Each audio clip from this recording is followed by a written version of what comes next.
Bueno, ¿todo bien? Acá los que fueron al Cali me dijeron que lo de pediatría no me gustó. ¿Uno fue a alguna charla de pediatría en el Cali? ¿No? A ver, no le gusta ver. No hice nada, no pude hacer nada porque les gusta un poquito. Nada. Después de la amarrotación. Después de la amarrotación intestinal.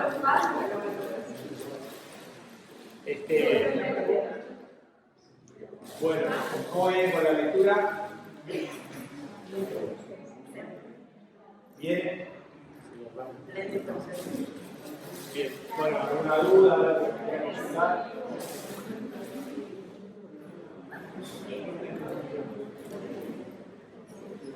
Bueno, entonces, vamos a empezar la de hoy. Es una clase relativamente larga, pero vieron que cuando yo me aburro empiezo a pasar rápido. Cuando lo veo pensar mucho, paso rápido y lo que queda lo leen en su casa. Es largo, yo digamos, les voy a marcar aquellos conceptos que creo que son los más importantes para que ustedes tengan en cuenta para la vida radiológica, sobre todo si no se dedican a la radiología pediátrica y para su actividad en general. Vamos a hablar primero de la enfermedad renal quística en el paciente pediátrico, que es un gran capítulo, y después sobre los tumores renales. Vamos a hablar de aquellos que son los principales y los que quiero que recuerden y que estén atentos y cuáles son las características más importantes para identificarlos. A ver, la enfermedad renal quística en el paciente pediátrico, hoy no está Diosma, ustedes, uno le va a saber hacer eso porque lo entienden, había un programa humorístico en Argentina que se llamaba La Noticia Rebelde, que pasó por los años 90, principios de los 90, que era un aporte más a la confusión general. La verdad que es difícil la enfermedad renal quística. ¿Qué tal? Buenas noches. Y yo repito, les voy a tirar algunos tips importantes para que recuerden. Que quiero que aprendan más o menos a clasificarla. Quiero que tengan en cuenta cómo llega el paciente a la consulta con el imagenólogo. Si es un hallazgo en una ecografía prenatal. Si es un chico con antecedentes familiares de alguna enfermedad quística renal. ¿Por qué todo esto? Porque esto nos va a orientar a diferentes etiologías. Y las diferentes etiologías, los diferentes tipos de enfermedad renal quística, se traducen en distintos tipos de pronósticos. ¿Sí? Si se trata de un chico que tiene algún síndrome genético, o si se trata de un chico que no tiene un síndrome genético caracterizado, pero que tiene diferentes dismorfias que nos pueden hacer pensar que se trata de algo malformativo. Y hay diferentes clasificaciones de la enfermedad renal quística. Esta es una clasificación muy vieja, que data de los años 60, y que habla de, digamos, cuál es la característica anatomopatológica y cuál es la clínica. ¿Sí? Cuando hay gigantismo tubular, ¿sí? Eso decía el patólogo, cuando había gigantismo de los túbulos, sobre todo de los túbulos colectores, y ahora un poquito más adelante vamos a ver por qué, había enfermedad renal poliquística infantil. Cuando hay inhibición ampular precoz, hay displasia multiquística, que vamos a ver qué es la displasia multiquística y qué es la hidronefrosis, ¿sí? Que son dos cosas diferentes, pero con un origen cuasi común. Cuando hay anomalía ampular e intersticial asociada, entonces hablamos de enfermedad poliquística del adulto, o cuando hay obstrucción del uréter, que es lo que comúnmente conocemos como hidronefrosis, que en la clase pasada les dije que tratar de evitar esa nomenclatura, o esclerosis ureteral, ¿sí? Entonces, podemos decir que la enfermedad quística renal puede tener un origen genético o puede no tener un origen genético, ¿sí? En el caso de aquellas con origen genético, hablamos de la enfermedad quística autosómica dominante, de la enfermedad quística autosómica recesiva y de la enfermedad glomeruloquística. Y en aquellos que no tienen un origen genético, cuando hablamos de origen genético me refiero a que conocemos algún tipo de herencia por la cual la enfermedad quística se transmite, o bien algún gen implicado, y cuando hablamos de origen no genético, hablamos de displasia renal, ya sea solo displasia renal o displasia renal multiquística, o la presencia de quistes simples, multiloculares o unilocular, como ustedes ven en el adulto. ¿Sí? Entonces, entre las de origen genético encontramos a las idiopatías, que el patrón, digamos, es, o la regla es la enfermedad fibroquística hepatorenal, que, como vemos ahí, lo que, y vamos a ver ahora un poquito más adelante, más detallado, lo que está afectado es el tubo colector. ¿Se acuerdan que esto es el túbulo contorneado proximal, este es el túbulo contorneado distal, y esto es el asa de Henle, y después está el túbulo colector? En la enfermedad renal fibroquística hepatorrenal, que es un tipo de ciliopatía, lo que está afectado es el túbulo contorneado, el túbulo colector, perdón. Entonces, ¿cuáles son las formas clínicas de presentación de esta? De la enfermedad renal poliquística autosómica recesiva. ¿Sí? Y vayan familiarizando, lo voy a ir repitiendo, ustedes vayan familiarizándose con la nomenclatura. Enfermedad renal quística autosómica recesiva. ¿Por qué? Porque el tipo de herencia es autosómica recesiva. Si se acuerdan algo de genética, ¿qué porcentaje de la descendencia está afectada si es autosómica recesiva? 25, perfecto. ¿Y cuántos son portadores? El 50. El 50 debería ser el 75, porque los enfermos también son portadores. ¿Sí? Bueno, eso no importa, eso es para el consejo genético. Entonces, sabemos que la autosómica recesiva tiene distintos tipos de manifestación de acuerdo a si el impacto es, si la expresión, perdón, es en el momento prenatal o bien en la adolescencia. Digo en la adolescencia porque estamos hablando de radiología pediátrica, pero puede ser también en el adulto. ¿Sí? Entonces, tenemos desde la etapa prenatal, en donde las formas, digamos, de esta enfermedad tienen pésimo pronóstico, porque la poliquistosis renal lleva a hipoplasia en el desarrollo pulmonar, entonces en general son, digamos, formas que no son viables, hasta la forma infantil o nefrogénica precoz, con desarrollo de insuficiencia renal en la primera infancia, o los pacientes más grandes que tienen mayor compromiso hepático, no con quistes, sino con fibrosis hepática, y menos compromiso renal. ¿Me siguen hasta ahí?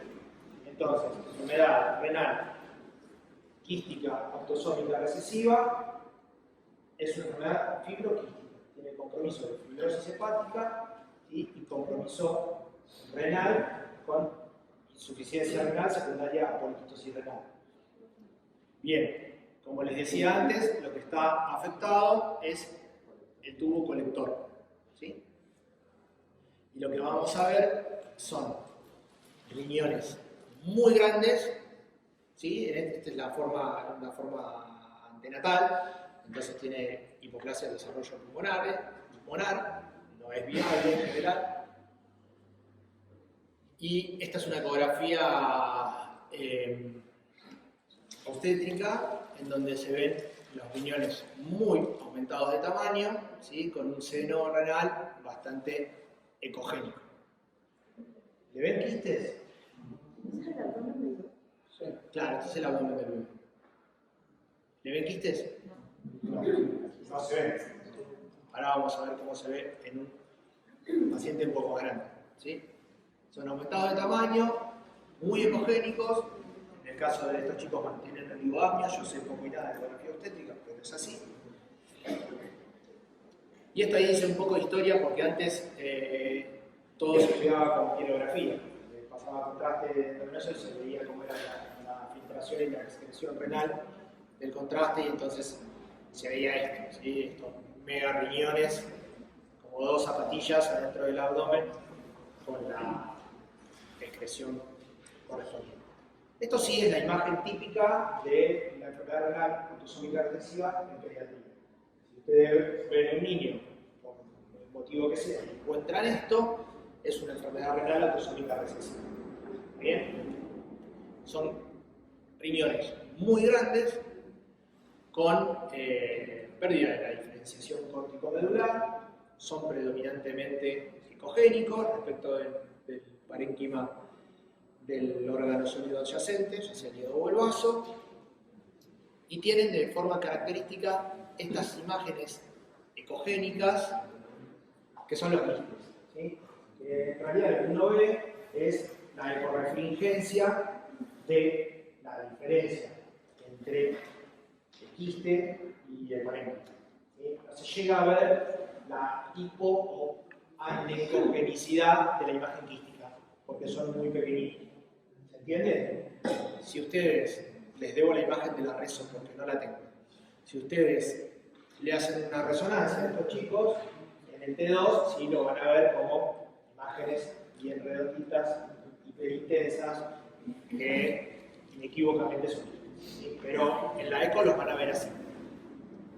Y el hígado tiene estas características, ¿sí? Es un hígado finamente heterogéneo, el típico hígado de la fibrosis hepática.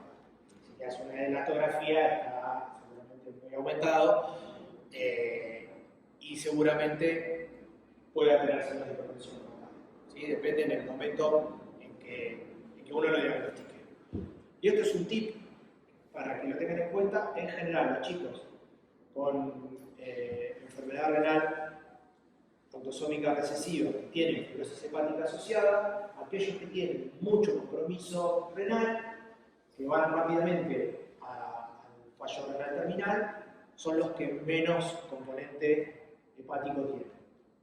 Y los que tienen mucho componente hepático, en general tienen menos componente renal.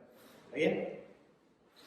Y algunos pobres desgraciados que tienen mucho compromiso tanto hepático como renal, y hay chicos, por ejemplo, en el hospital con trasplante hepatorenal por la gravedad del cuadro. A ver, la autosómica dominante es aún más común que la otra y es, digamos, la más común de todas, y es la más parecida a la de adulto, ¿sí? En la etapa, digamos, infantil o prenatal o con el recién nacido, se ven riñones ecogénicos, a veces no se ven los quistes, y en general no llevan en edades tempranas a la insuficiencia renal. Si llega una enfermedad renal quística, autosómica dominante, lleva la insuficiencia renal, es en la edad adulta. A veces pueden tener quistes en alguna otra parte, ¿sí? Y los quistes anatomopatológicamente están localizados en toda la nefrona, ¿sí? Desde el túbulo contaminado proximal hasta el túbulo colector.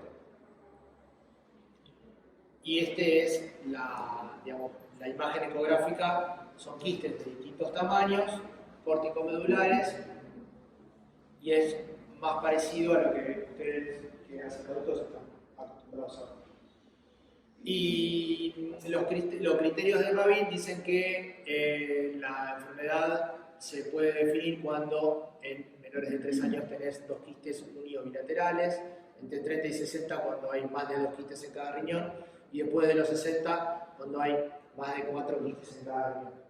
Esto tiene que ver porque los adultos hay un montón que tienen quistes, ¿sabes? Eso uno puede definir que tiene una enfermedad autosómica dominante cuando tiene esta cantidad de quistes. No me importa que lo recuerden, No es importante. La enfermedad glomeruloquística, sepan que es extremadamente rara. El tipo de herencia es autosómica dominante y puede estar asociada a síndromes malformativos o no, ser simplemente eso, una enfermedad renal autosómica, una enfermedad renal quística, glomeruloquística, en un niño por lo demás sano. Y anatomopatológicamente lo que está, digamos, afectado es la cápsula de Bowman y van a ver ese tipo de imagen, ¿sí? En donde los quistes están predominantemente, son predominantemente de localización subcapsular y son muy pequeños. Son quistes muy parecidos a los que se ve en un paciente con una displasia renal, como vamos a ver más adelante. Pero el paciente con displasia renal es el paciente que tiene, por ejemplo, un reflujo vesicoureteral severo, como veíamos en la clase pasada, esos reflujos grado 5 que tienen, que yo les dije que la imagen era fea, pero se alcanzaba a ver que tenía reflujo intrarrenal. Esos chicos, que es el reflujo a veces categorizado como grado 6, ese reflujo puede causar imágenes quísticas, displasias quísticas, que vamos a ver más adelante, que se parecen a esto. Pero un recién nacido, sin dilatación del uretra, sin dilatación de la pelvis renal, que tiene el ecogénico y tiene estas imágenes quísticas periféricas subcapsulares, tenemos que pensar que puede ser una enfermedad glomeruloquística. ¿Ah? Enfermedades con quistes renales asociados, ¿sí? ¿Conocen alguna? ¿Alguna enfermedad o algún síndrome con algún nombre propio o enfermedades que... Un Hippel, no. Muy bien, algo. La enfermedad con Hippel-Lindau, otro. Esclerosis tuberosa. Muy bien, la esclerosis tuberosa, más común que el Hippel-Lindau, otra. Bueno, esa es la imagen que ustedes ven a su izquierda. Es un paciente con una esclerosis tuberosa, ¿sí? ¿Qué tiene la esclerosis tuberosa aparte de los quistes? ¿Se acuerdan de algo? ¿En los riñones? Angiomiolipoma, perfecto. Que en un chico chiquito, el angiomiolipoma a veces se ve como un puntito ecogénico, ¿sí? Sin sombra, es grasa. No es un gran tumor, lo vamos a ver más adelante. Entonces, ves un chico con un riñón grande que tiene estos puntitos que son angiomiolipomas y de repente una imagen quística, ¿sí? Esclerosis tuberosa, está subrayado porque es la foto del paciente. Algunos chicos con síndrome de Turner chicas con síndrome de Turner pueden tener quistes renales. El síndrome de Shem o displasia torácica asfixiante también puede tener. La enfermedad de von Hippel-Lindau. Y no me acuerdo más. Bien, displasia renal multiquística. También entidad frecuente. Segunda en frecuencia después de la hidronefrosis. A ver, ustedes esto lo van a ver de distintos modos en la literatura. Si tenemos que hablar de enfermedad renal poliquística, lo más frecuente es la enfermedad renal quística autosómica dominante, ¿sí? Cuando habla de displasia renal multiquística como segunda causa después de la hidronefrosis, es porque la hidronefrosis es como causa de un riñón dilatado, un riñón con una imagen anecoica adentro. Lo más frecuente es que se trate de una hidronefrosis, ¿sí? O una esclerosis. Después, en segunda instancia, viene la enfermedad, la displasia renal multiquística. Y después vienen las enfermedades quísticas.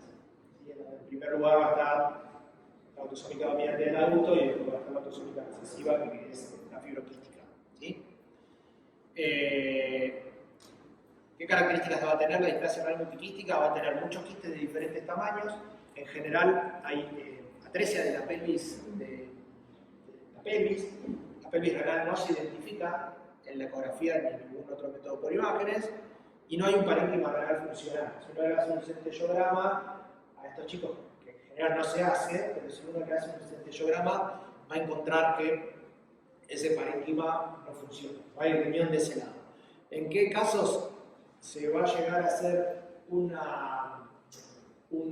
centello? En los casos que el diagnóstico diferencial con la hidronefrosis sea muy complejo, o en aquellos casos en donde alguien haya dicho que eso era una hidronefrosis, por ejemplo, secundaria de estenosis pielo-ureteral, y entonces el urólogo le pide un centello para ver si lo opera, cuándo lo opera, cómo lo opera, y de pronto aparece que ese riñón no funciona. En esos casos lo más probable es que no sea una hidronefrosis con un riñón no funcionante, sino que fue una hidronefrosis. Vamos a ver las diferencias. Bueno, en general hay atresia de la pelvis, como decía, y atresia del ureter. Hay dos formas, una forma que es infundíbulo-piérica, que es cuando se desarrolla antes de la 10ª semana de vida, o de gestación, perdón, o la hidronefrótica, que es la que se produce después, que es lo más parecido, la que más parecida es, o más difícil de diferenciar con la estenosis pielo-ureteral. ¿Se entiende? ¿Seguro? ¿Dudas hasta acá? No se hacen un matete bárbaro las cosas. Ok. ¿Cómo lo van a ver? Así. ¿Ah? Un montón de quistes, y en general se van a dar cuenta que los quistes están separados, que tienen distinto tamaño, que son córtico-medulares, y les va a resultar muy difícil o imposible, porque no está, identificar la pelvis. ¿Sí? Porque hay atresia de la pelvis, como del ureter. Entonces, ¿qué diferencia hay, ¿sí?, entre este y este? A ver, el doctor que bosteza. ¿Qué diferencia hay entre ese y este? Fuerte. No. ¿Puede ser una disposición de los huesos? No. Pérdida de parénquima. Exacto. Este tiene parénquima. Se le ve el parénquima. En la displasia renal multiquística no tiene parénquima. No hay parénquima renal. Pero sí tienen dobles a veces. Uno le pone dobles y a veces tiene. ¿Qué cosa? En la displasia renal multiquística A veces sí. no debería. Por ahí lo que vos detectás es algún movimiento o algún vaso cercano a la pelvis, pero poco probable. Múltiples quistes de distintos tamaños, no tienen parénquima. El poco parénquima que se ve es esto, recogénico, rudimentario, no tiene glomérulos. Si uno le hace un centello, no tiene función, no se ve la pelvis, no se ve el uréter. ¿Qué se hace con esto? Control del tamaño. Exactamente, control del tamaño. En general, en la gran mayoría, se achica y desaparece. ¿Sí? ¿Cuándo se opera? Cuando hay hipertensión. Hay algunos chicos que pueden tener hipertensión arterial, sobre todo cuando son muy grandes, ¿sí? En ese caso se opera, se hace la nefrectomía pertinente. A ¿Puede ver, estar asociado a también la misma patología pero hepática? puede haber quistes hepáticos, Los dos, hepático y... puede haber quistes hepáticos y puede ser incluso bilateral. Pero ¿qué pasa? Cuando es bilateral, si es bilateral así, es incompatible con la vida. ¿Sí? Son niños... Yo he visto un adulto, 30 años de edad, hígado y 2 riñones. No es la misma enfermedad, no es una displasia renal multiquística. Vos no podés tener un adulto con displasia renal multiquística de ambos riñones no funcionales. ¿Ah? Sí podés tener a veces algún displásico renal multiquístico de un solo riñón que llegue a la edad adulta con el riñón que no se le terminó de achicar o que no se le terminó de atrofiar. Y esto es muy importante, sepanlo, porque el origen es similar, tener una displasia renal multiquística en un riñón y del otro lado tener el riñón dilatado. Dilatado. Sí. No hipertrófico vicariante, que eso es normal de cualquier causa de monorreno. Vos el único riñón puede ser vicariante o P corta. Pero no un riñón grande, porque lo que le quería decir es que como el mecanismo de producción de esta enfermedad hace que en uno, si la causa es mucho más precoz, tenga una displasia renal multiquística sin ningún glomérulo funcionante y que del otro lado tenga una estenosis bilateral y tenga dilatación bilocancial. No hay posibilidad que o sea, un así clásico pueda funcionar en camino, No, en general no. No, y si la hay, es mínima. Nunca se saca por eso. O sea, no se saca para prevenir alguna desarrollo de inmunidad, que yo personalmente no lo recuerdo, creo que no existe, o si existe mínimo. Se deja, salvo que sea extremadamente grande y moleste, o salvo que haya otra persona. Aunque no se atrofia el niño. O sea, si no se atrofia, igual podría haber cambio celular. En general, hacia los 10 años ya no está más ahí. Si persiste, si no hay hipertensión, no se sabe, se controla. Con la ley vicariante suple la insuficiencia de los. Claro, de acuerdo. Cuando habla de riñón vicariante, es un riñón, nosotros en pediatría lo definimos por el tamaño. Tenemos tablas para las diferentes edades y entonces de pronto te encontrás que un riñón es un riñón único, pero mide más de lo que tiene que medir para la edad, pero porque el otro no está. Esto ya es más raro, que es la displasia quística segmental, que es una parte del riñón que tiene displasia quística. En este caso, bueno, si hay que hacer un diagnóstico diferencial con algunas cosas. Cuando es en el polo superior, hay que hacer el diagnóstico diferencial con el doble sistema bilocanicial, que es lo que veíamos la clase pasada, que recuerden que por la regla de... No recuerdan, no leyeron nada. El superior en general es más displásico, ¿sí? Es el que se implanta por abajo, y el inferior es obstructivo. ¿Recuerdan eso? Bien. Eso es uno de los diagnósticos diferenciales. Otro diagnóstico diferencial es el neuroblastoma quístico, ¿sí? Que en realidad es de la glándula suprarrenal, pero no se puede generar confusión. Siempre, cuando ustedes ven esto, sobre todo en el polo superior, busquen la glándula suprarrenal, ¿sí? O en algunos neonatos con hemorragia suprarrenal que pueden tener cambios quísticos también. Bueno, esta es la ecografía prenatal de un chico con una displasia renal multiquística en la pieza. Y lo que les decía antes, hay una forma infundibulopiérica que es la más frecuente, que es la de la foto anterior, y la otra, ¿sí? Que es la forma pseudohidronefrótica, ¿sí? Que parece que fuera una hidronefrosis, pero no lo es. Entonces fíjense la diferencia entre esto, que son un montón de quistes que están interrumpidos por los septos, digamos, entre quiste y quiste, ¿sí? Son finos los septos. Son finos, ¿sí? Pero son septos. O sea, si uno los ve con el transductor lineal de alta frecuencia, se ve que claramente están separados. Y esto, que es una hidronefrosis, ¿sí? No es lo mismo. En donde esas dilataciones caliciales se comunican entre sí. Y esto es bueno, quiste simple, ¿sí?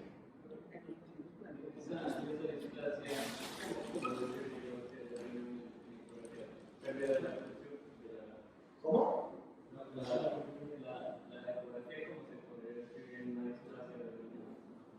¿Cómo describirse la eco? Yo veterar como parénquima renal reemplazado por múltiples imágenes quísticas de diferentes tamaños, de localización corticomedular, no se identifica la pelvis renal, no presenta vascularización del sangre del color, no se observa dilatación del uréter, y abajo le pongo hallazgos compatibles con enfermedad, con displasia renal multiquística. Bueno, y esto es un quiste simple, ¿sí? Un quiste simple que cualquier hijo de vecino puede tener. En los niños es recontra poco frecuente, ¿sí? Encontrar un quiste simple.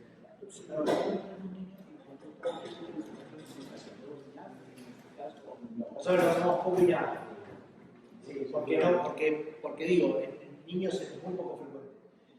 A veces cuando me toca un adolescente y le quiero poner, lo quiero clasificar con la clasificación de Bosniak, la voy a mirar. ¿Ok? que no la acuerdo de memoria.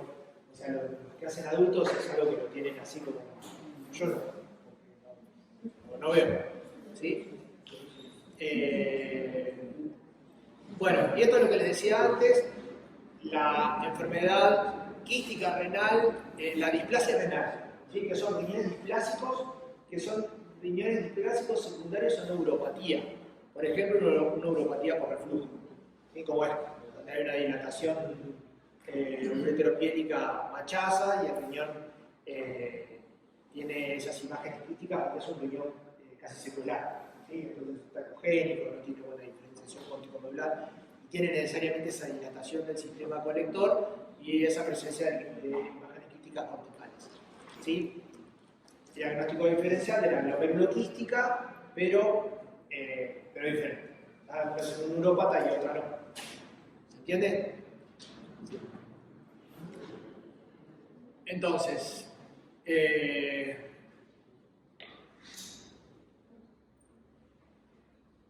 uropatías, dilatación de la vía urinaria, nefropatías, ver el tamaño renal, ver la ecogenicidad del parénquima y ver la presencia de quistes o no.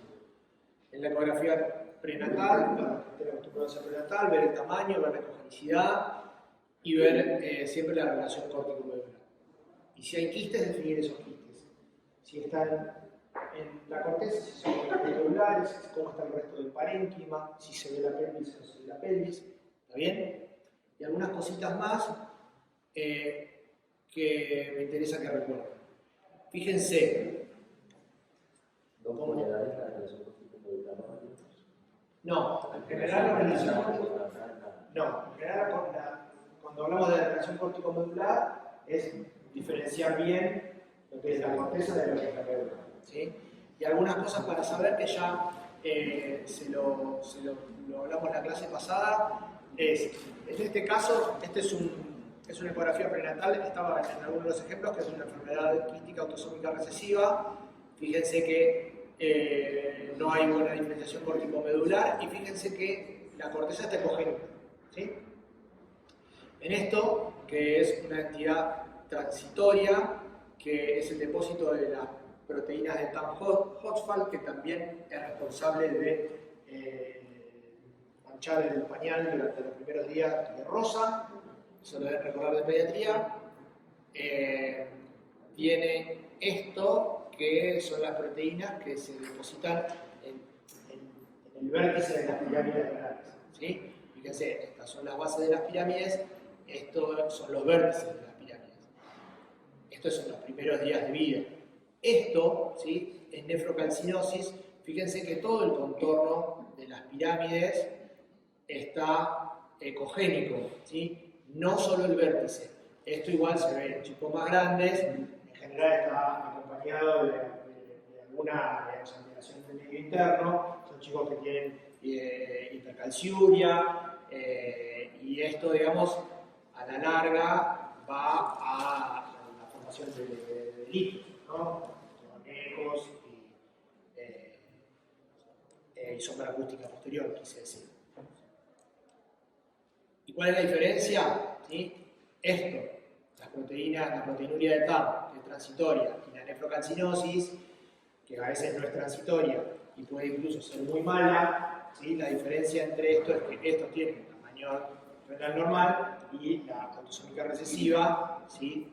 Se me chispoteó, no sé por qué, falta de circoso. Bueno, la autosómica recesiva, el tamaño renal no es normal, ¿sí? Son riñones grandes. ¿Ah? Estas dos tienen tamaño renal. Acá había una cosa igual a esto que decía tamaño renal aumentado.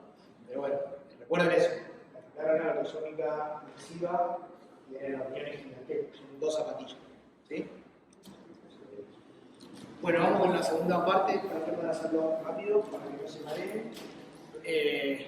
Y con esto ya se marea. A ver, pará, yo les voy a decir esto, porque yo quiero que recuerden el concepto grande. Algunos muy grandes que no pifien, y los que son más finitos que no pifien tampoco, pero bueno.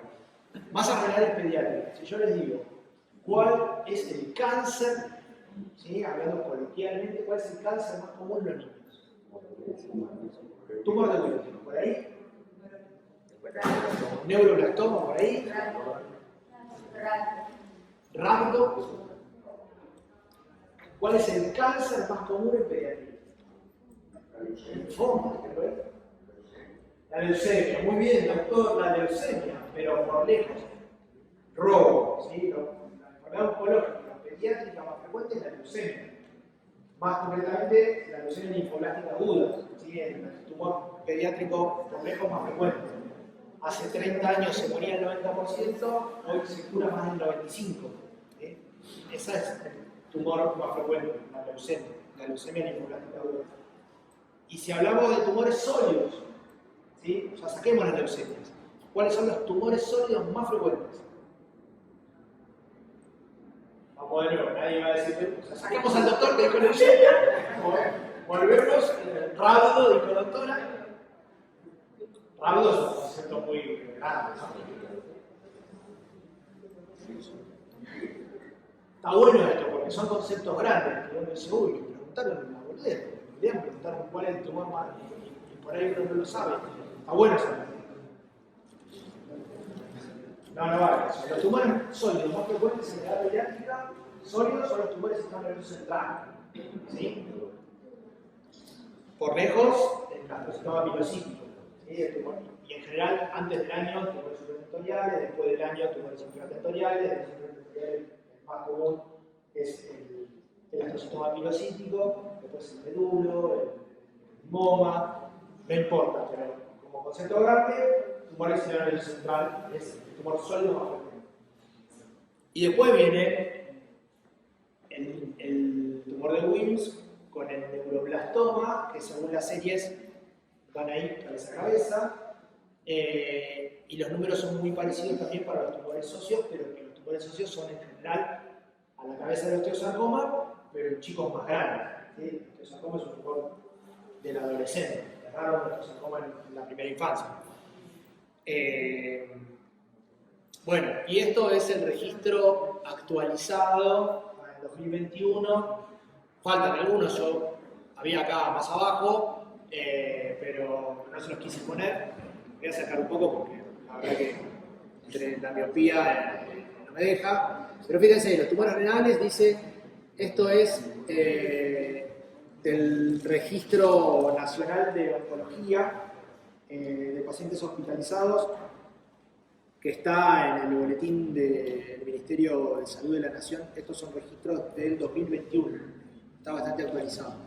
Fíjense, tumores renales, 1228, ¿sí? Fíjense, tumores, leucemias, 10.000, ¿sí?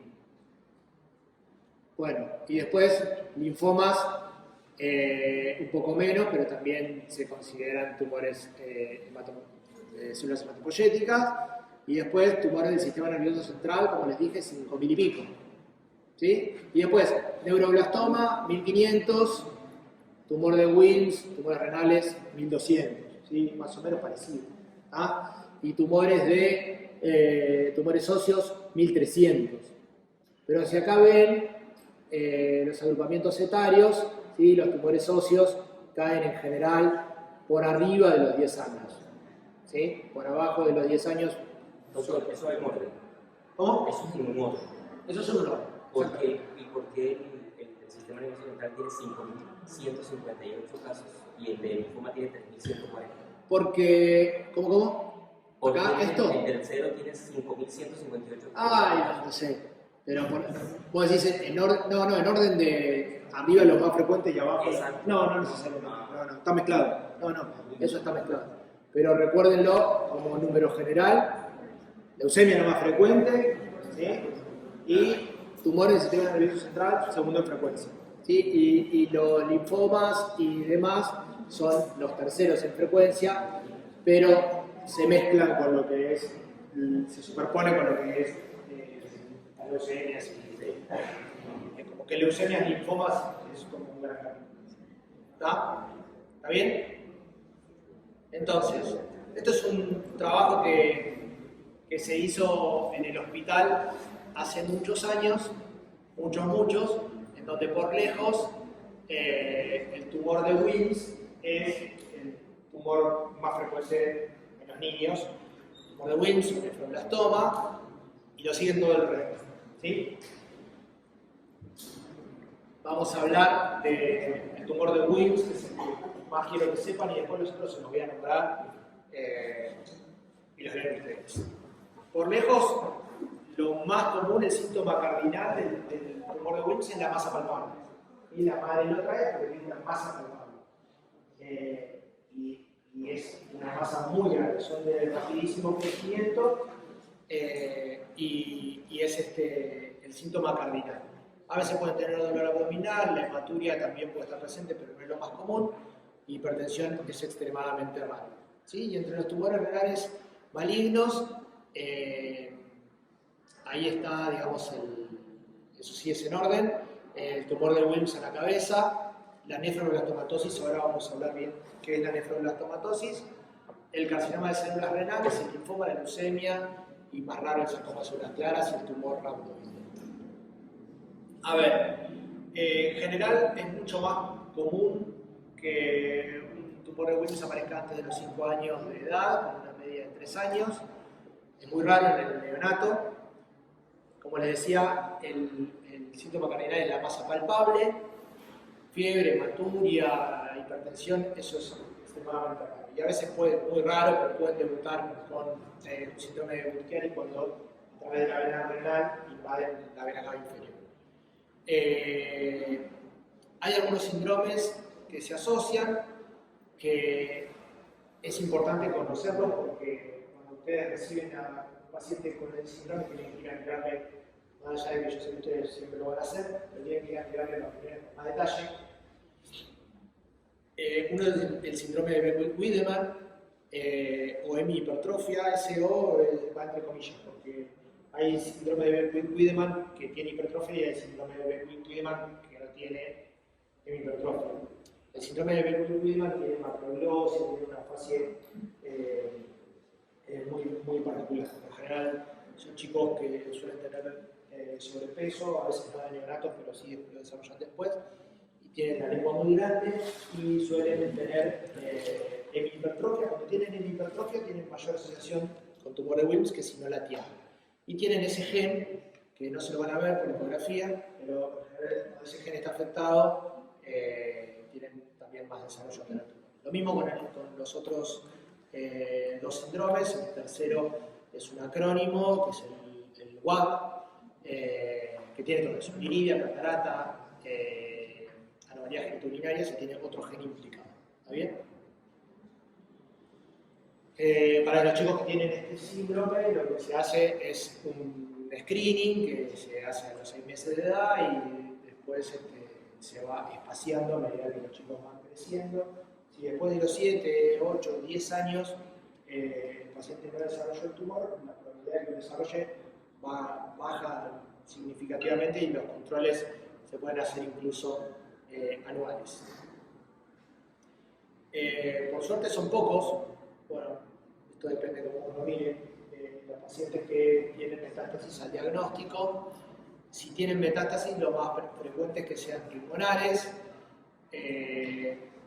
Hay algunos casos de tumor de Wilms bilateral, y esto es muy importante, se los digo porque me ha pasado desde mi experiencia, y uno de los errores aprendí un montón, como yo, no me cagada, me olvido más, que en general cuando uno ve por ecografía a un paciente, sobre todo con una patología oncológica, después se le hace algún estudio de mayor complejidad, se le hace una tomografía, o en el caso de estos chicos, lo correcto es la evaluación del tumor, lo correcto es hacer una resonancia, no una tomografía. Sobre todo si es un chico que no le vamos a meter una anestesia. ¿Sí? Entonces, se lo duerme para hacerle la tomografía, la resonancia, y no se lo duerme para hacerle la tomografía de tórax para estadificarla. ¿Se entiende? O sea, yo a veces me desvío cuando les voy contando. Les digo, hago una ecografía, luego tengo un tumor renal, y digo, me parece un tumor de Wilms, ¿cómo lo vamos a estudiar? Vamos a hacer una resonancia del abdomen y vamos a hacer una tomografía para ver todas a veces es lunarismo, y los dos contraste. ¿Cómo? Los dos contraste. No, la tomografía de tórax es sin contraste. Por eso es que podemos evitar hacer, de acuerdo a la edad, ¿no? Pero, podemos evitar hacer la anestesia. Eso es súper importante. No solo por la movilidad de la anestesia, sino que si voy a hacer la anestesia para ver el tórax, a veces te sale todo anestesiado y no ve bien las lesiones que la tuvieron. Entonces, hay que hacerle, bueno, te tienen que gustar los chicos, como te gustan. O sea, primero te tienen que gustar los chicos, tenés que hacerle toda la franela pertinente para que espacial, te tienes que acostar, no se escucha un ruido, que no te va a pasar nada. Le haces el cuento del submarino, respire bien hondo y aguante el aire. No es fácil trabajar con chicos. Y a veces inclusive si vos le decís que respire y el chico empieza así y se mueve más que si no le decías nada. Entonces a veces es preferible hacerle el scan así espontáneo, que salga lo que salga. De hecho ahora con tomógrafos multidetector, nosotros tenemos un 320 que queda un chico con una vuelta elegante y ya lo escanea. Entonces a veces no hace falta tampoco pedirle que mantenga el aire, mucho, sobre todo para búsqueda de metástasis. Y para ver el tumor, bueno, si hacemos una resonancia, obviamente que uno ve otro tipo de comportamiento celular con la red, es como mucho mejor. Si ustedes me preguntan hoy por hoy, esto lo tomémoslo con pinzas, pero si me preguntan hoy por hoy, ¿dónde tenemos mayores dificultades en la reso versus la tomografía? Es para lo vascular. ¿Sí? Para ver el compromiso vascular, la tomografía sigue siendo mejor, sobre todo para los tumores hepáticos, para el hepatoblastoma, pero no sé si hablamos del hepatoblastoma, si no hablamos va a ser otro. Entonces, les estaba por contar la anécdota. Yo veo a un chico, yo estaba haciendo la beca de imágenes en el hospital, estaba en segundo o tercer año, me llaman de la guardia, no, tengo un chico que le pago una masa, que yo, bueno, traerlo, llega, lo miro, le veo una gran masa que parecía un tumor de Wilms, y me fijo, ¿y qué le tengo que mirar a este? ¿Qué le tengo que mirar? Y tengo que mirar que no era un chico medio genético, tenía los ojos muy separados de una niña. Los ojos muy separados, lloraba con una marrana, se movía por todos lados. Pero bueno, le puse ganas, estuve como 40 minutos mirándola. Le medí el tumor en todos los diámetros, hice el Doppler, me fijé que la lesión fue una lesión única, me fijé que no tuviera invasión de la vena renal, que no llegara a la cava, era del riñón izquierdo. Me fijé todo el resto, no tenía secundarismo hepático, todo bien, no parecía roto, no tenía líquido libre. Todo bien. Le hice un informe re largo, le puse la impresión diagnóstica tumor de Wilms. Al día siguiente se hace la tomografía bajo anestesia y tenía lesiones en el otro riñón. Que yo no las vi. ¿Por qué? Porque el otro riñón no le di tanta bola. Porque dije, bueno, riñón y vía urinaria derecha, característica normal. Y salió con pino. ¿Sí? Esto cambia radicalmente. ¿Sí? Porque tener tumor renal bilateral cambia mucho, ¿sí? Porque tenés en un solo riñón un tumor de Wilms sin sucursales, el pronóstico es buenísimo. Te hacen quimio, ahora vemos un cachito, te hacen quimio, te lo achican poquito, en realidad la quimio se hace más para ¿cómo se dice? Hacer no es para la reducción del tamaño, sino para controlar un poco la aplicación celular y se saca. Y en general tienen re buen pronóstico. En las cuestiones bilaterales, no. Porque a veces, primero que no puedes sacar.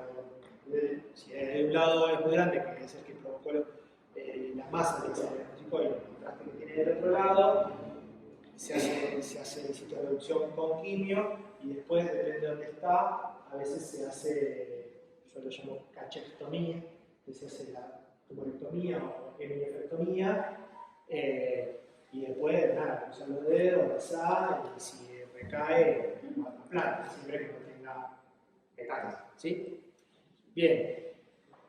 Bueno, esto es más raro, que puede haber ocurrencias de tumor de Wilms extrarrenal, y que cuando eso sucede no hay compromiso renal, o sea, no hay un tumor renal primario, sino que apareció un tumor de Wilms fuera de donde tenía que estar.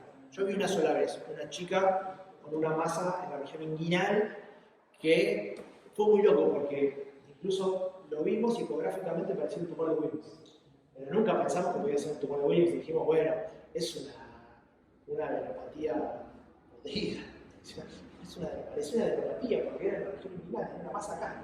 Entonces dijimos, nada, no sé, será un tipo de particular, rabo, o algo de particular, qué sé yo, era raro. Un linfoma, no, el tomatovirus es el tumor de Wilms. Bueno, y es lo que les decía, que el 85% tiene una histología que en general es fuerte. Entonces, ¿qué vamos a ver ecográficamente? Una masa renal homogénea, que puede ser también heterogénea, y en general lo más común es ver la heterogénea, no tan homogénea, con áreas de necrosis hipoecoicas y muy grandes, son muy grandes. Es muy poco probable que tengan calcificaciones, pueden tener un anillo ecogénico, pero eso es raro, ¿sí? Es muy raro, y suelen, cuando uno lo ve, abrir el parénquima renal y mostrar, digamos, el parénquima renal sano, comprimido, que sí realza con el contraste, como vamos a ver ahora en la tomografía, y que eso te da la pauta de que es una masa intrarrenal y que el riñón normal está comprimido y desplazado. Esto que está en amarillo en el último renglón, quiero que lo recuerden también. A veces con las masas abdominales muy grandes, en el paciente pediátrico, uno les pierde el domicilio, no sabe a qué estructura pertenecen, si es del riñón, si es del retroperitoneo. Recuerden siempre que el tumor de Wilms desplaza a los grandes vasos, ¿sí? Los desplaza. Muy raramente los envuelve, ¿sí? Lo que envuelve a los vasos es el neuroblastoma, ¿sí? Entonces, en general el tumor de Wilms los desplaza lateralmente, ¿sí? Si es del riñón derecho lo va a desplazar para la izquierda, si es del riñón izquierdo y es muy grande lo va a desplazar para la derecha, ¿sí? Pero es muy poco probable que los englobe. El neuroblastoma los engloba, ¿sí?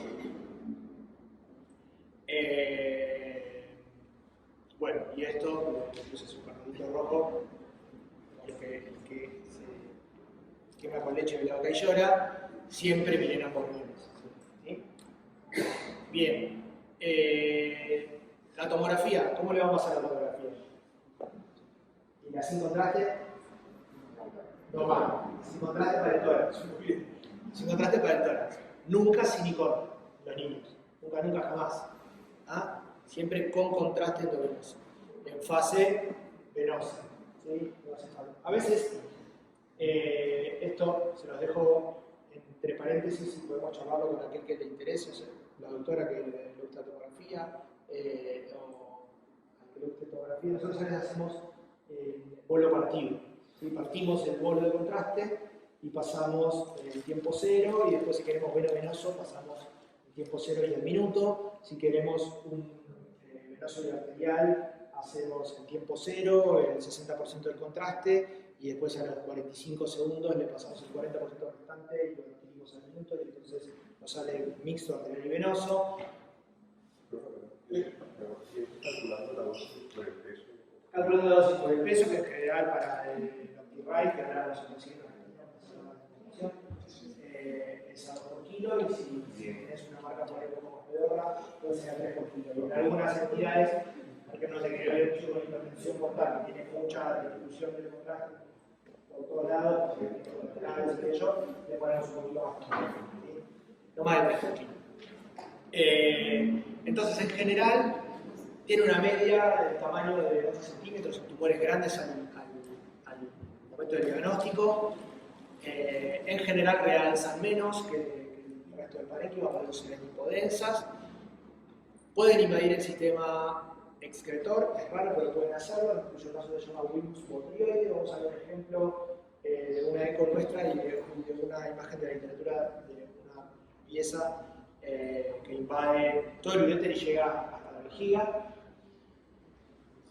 Metástasis pulmonares, como les decía antes, se repite acá entre más o menos el 20% de los pacientes. Cuando hay metástasis a los ganglios es locorregional, y el 10% como mucho tiene metástasis hepáticas al momento del diagnóstico.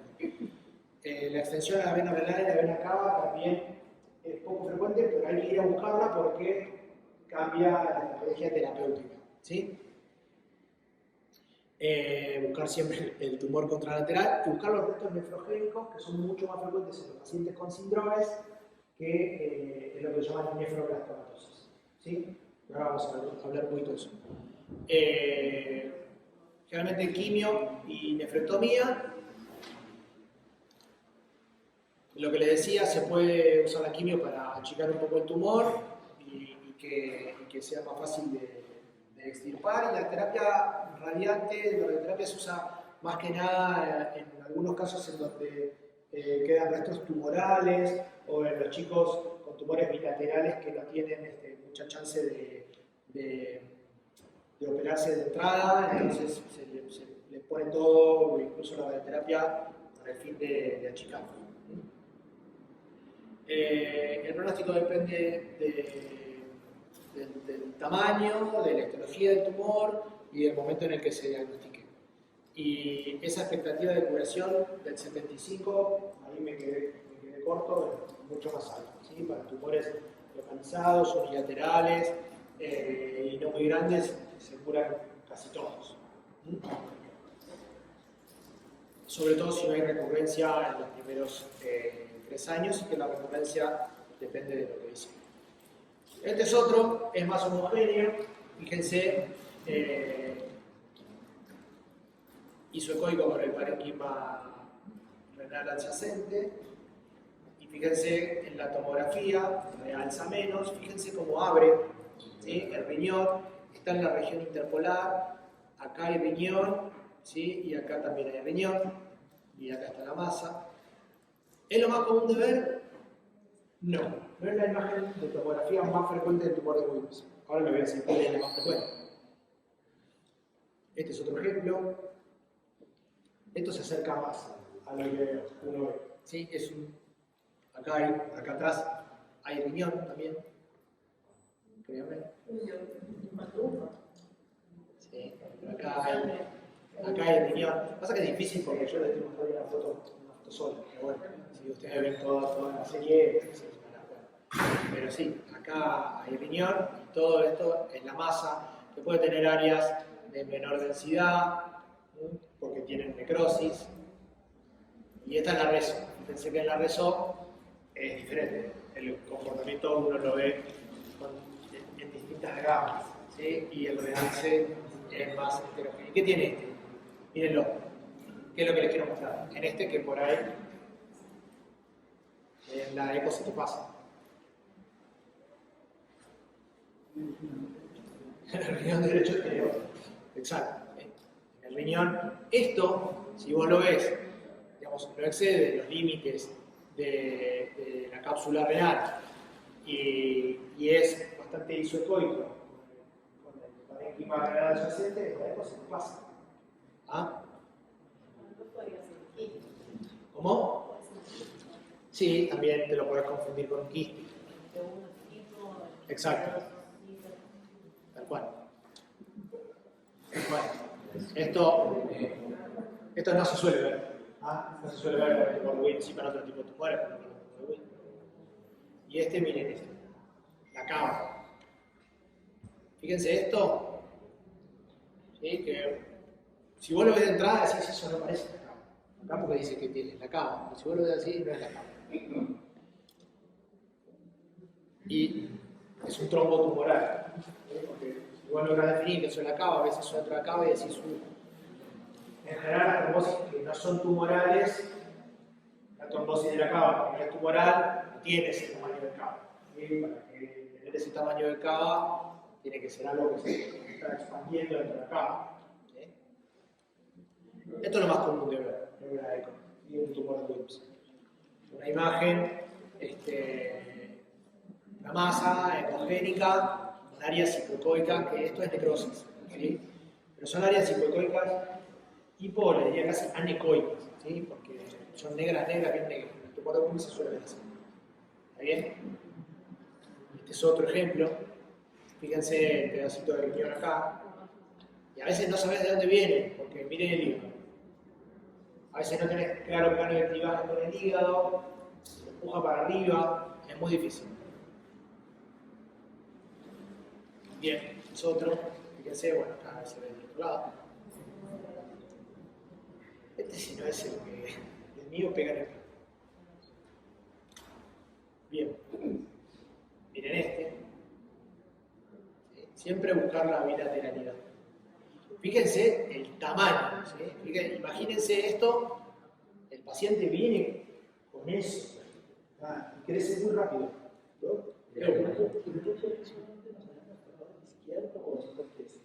No, no hay predilección, no.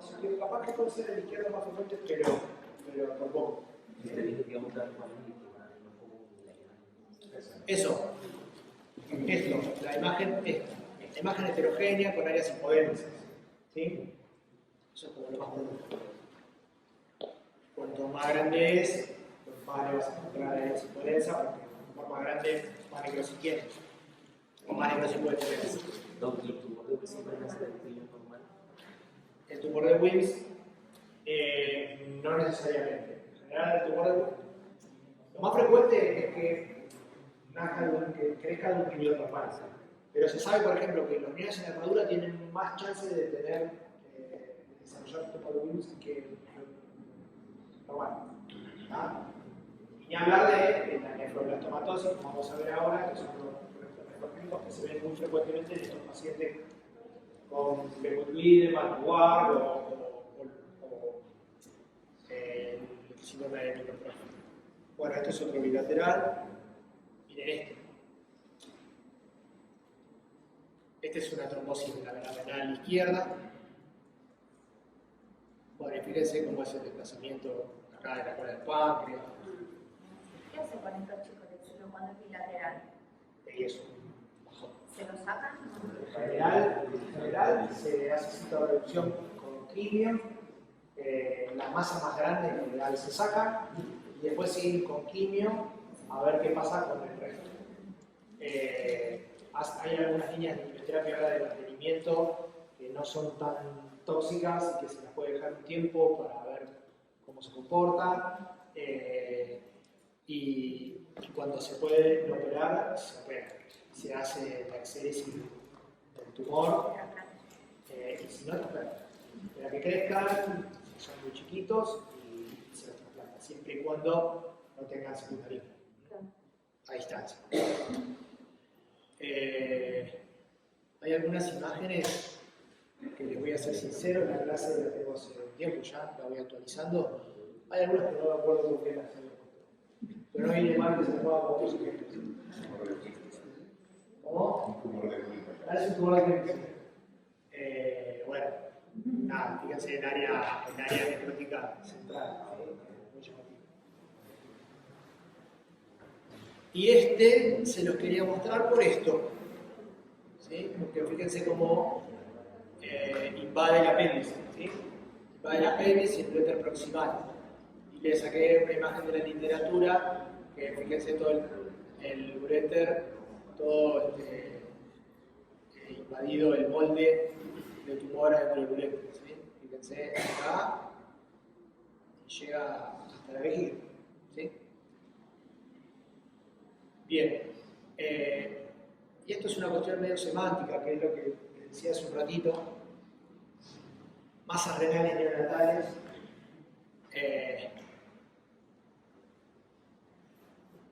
Esto es muy poco feliz, no lo puede cambiar, porque HNF en general, ¿a qué le suena? Reemplazo neural, exactamente. Pero acá se referencia a hiperfrasis. Lo más común es encontrar un paciente cuando uno le palpa una masa, en un neonato, uno palpa una masa en un neonato, lo más común es que tenga un riñón hidronefrótico, tengo una CIPU. ¿Sí? Eso es lo más común, por lejos. En segundo lugar, que tengo una displasia renal multiquística, que es lo que hablábamos recién. La trombosis de la vena renal es raro, ¿sí? Y la poliquistosis en un neonato es el 12%. ¿No? Bien, la nefroblastomatosis, que es lo que les decía recién, son lesiones precursoras de nefroblastoma o de tumor de Wilms. ¿sí? Son restos nefrogénicos y no se trata de tumores malignos en sí mismos, pero puede ser una lesión precursora de tumor de Wilms. ¿En dónde los vamos a buscar? Sobre todo en estos síndromes que les decía recién, el Wiedemann, la Niridia, el Ward y el síndrome de Resch. Esto, por ejemplo, son restos nefrogénicos. Este chico tiene nefrogastomatosis, pero no va a tener esto y metástasis pulmonares, no va a tener esto y invasión de la cama. Va a tener esto, en general a estos chicos se los trata como si fuera un tumor del virus, ¿sí? Pero no es una lesión particularmente maligna, premaligna. ¿Está bien? Lo que tiene es que son muy guachos y por eso hay que hacerles resonancia y no seguirlos con eco, porque esta lesión, esto hipocortical, en la eco a veces no lo ves. Y no lo ves. Digo, yo he llevado ecografía a pacientes que recién salían del resonador para mirar esto y no está. La eco no está. Es muy isoecoico y no se ve. A veces lo tenés que poner panza abajo, lo mirás con el transductor lineal, pero son muy difíciles de ver. ¿Sí?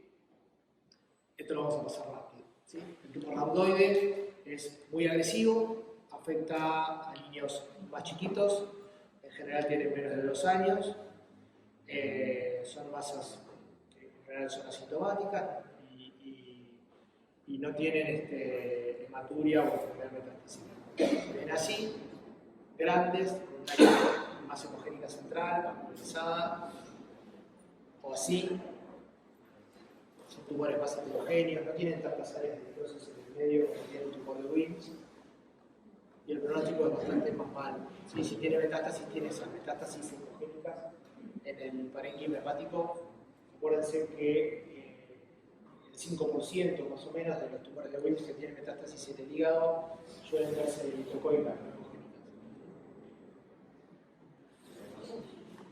Bueno, como era bastante feo. Sí, puede tener también metástasis pulmonares y puede tener metástasis hereditaria del sistema nervioso. ¿Sí? Entonces, feo. ¿Sí? Bueno, otro ejemplo. Es más común que tengamos calcificaciones que el tumor de Wilms en general no las tiene. Este también lo paso rápido porque recontra más raro, el chico más grande, células claras. Lo voy a pasar rápido porque quiero hablarles un poquito de linfomas. El linfoma, recuerden que puede tener distintos patrones. Hay pacientes con linfomas que pueden tener nefromegalia, que son más o menos el 10%, en donde uno ve riñones grandes. Y es común los riñones grandes en el Hodgkin, que es el tumor, el linfoma más frecuente de la infancia, que es de la adolescencia. Muchos síntomas B, pérdida de peso, sudoración, ganglios, sobre todo en el cuello, ensanchamiento mediastinal. Y cuando uno le hace la ecografía, ve nefromegalia. ¿Sí? Es raro que una masa solitaria sea un linfoma. En general tiene otra cosa.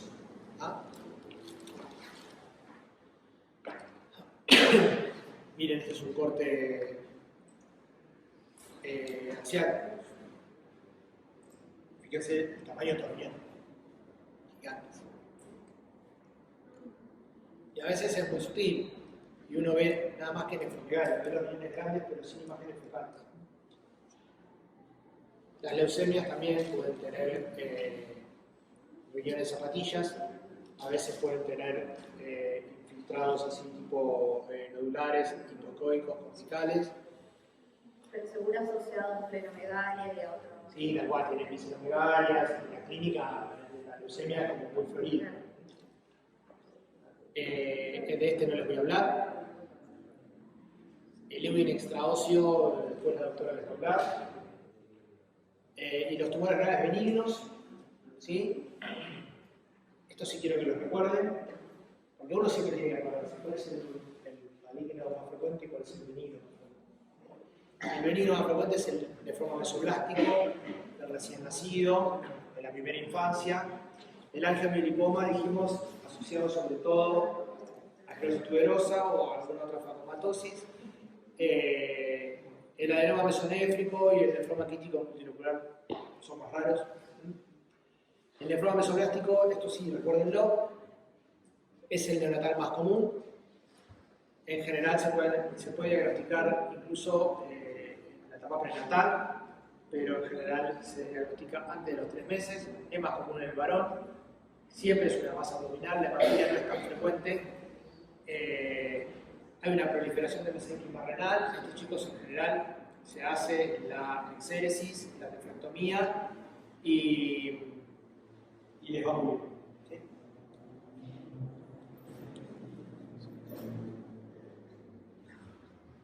El tumor renal quístico multilocular, no les voy a hablar, ¿sí? Tiene una distribución como bipolar en niños muy pequeños y en adultos mayores. Nada, yo creo que no vi ninguno, pero es algo parecido. Neoplasia quística multilocular. No es igual a tumor de Wilms. Tiene como área sólida, tiene todo muy así quístico y tabicado. ¿Sí? Bueno, y el angiomiolipoma en general asociado a esclerosis tuberosa, también dice neurofibromatosis o síndrome de Lindau. En general son sobre riñones que aparte tienen quistes o que tienen nefromegalia. Tienen un componente graso, pueden tener mucho componente vascular, sobre todo cuando son grandes. Fíjense cómo tiene ese realce, porque tiene un vaso bien dilatado que se opacifica así con el contraste.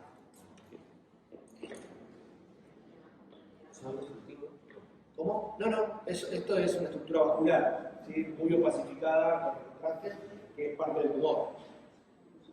Pero no es la dilatación de la pelvis, ¿sí? Es un vaso. Y a veces, esta es una chica con una esclerosis tuberosa que tiene 2 riñones que parecen 2 zapatillas, con quistes, con angiomiolipomas, esto es grasa, y a veces no se distingue un riñón del otro, son muy grandes. El adenoma es rarísimo, y algunos tips para recordar, que es lo más importante de la clase. Como poner esta segunda parte, ¿no? Que el tumor de Wilms es la neoplasia más común, que se diagnostica antes de los 5 años, que el nefroma mesoplástico es la más común de las buenas, ¿sí? Que se diagnostica en los primeros 3 meses, o puede a veces diagnosticarse en intraútero. Que la nefroblastomatosis ocurre en neonatos y que puede ser una lesión preneoplásica, ¿sí? Recuérdenlo. El sarcoma de células claras no me interesa mucho que lo recuerden. ¿Qué te pasó? Se paró. Y les diría que nunca más.